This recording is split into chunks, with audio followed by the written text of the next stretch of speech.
Martin, your task now is very simple. You now have to talk us through the highlights of 1960s comedy and persuade the entire world why it was the funniest decade in the history of the planet. It's all right, though. We have given you a whole 60 seconds to do it, so no pressure at all. Start the clock now. The 60s has long been acknowledged to be the decade with the best pop music, the best clothes, and, I would argue, the best comedy. Now, as we know, that decade was an era of change in attitudes to sex, race, class, and, of course, in popular culture in general. Things loosened up, old certainties were questioned, and taboos challenged all over the place.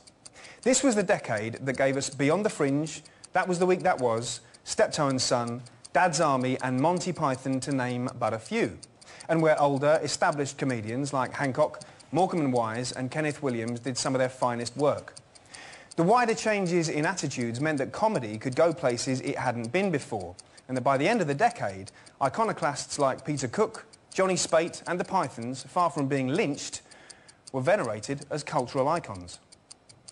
That couldn't have happened in the 50s, and arguably hasn't happened to the same degree since.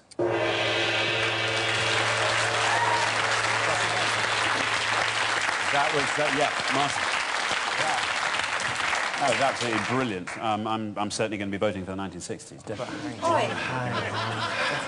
Do you hear what he said? Well, what a fantastic start. That lot's going to take some beating. So, advocates ready to throw the towel in at this stage? You've heard what the man said. It is the most iconic decade, though. Yeah. I mean, that is, you watch the film clips and you think, that's the era I wish I'd been growing up in, because it just looks exciting. The only thing about those shows is that they're brilliant, those 60 shows, but you won't see them anymore because they don't show the shows anymore. You'll only ever, like, if you see Peter Cook, it'll be in a tiny little clip. The BBC reused all the tapes, didn't they? So I think they actually recorded things like the Cheltenham Gold Cup over That Was the Week That Was and things like that. Yeah. They lost loads of their original stuff. So Freeman's on a sticky wicket from the get-go because he's only got about 10 minutes of material. But what are 10 minutes? Oh, yeah. All I have to say is I am ready to throw the towel in. Hold on to the towel, Jeff.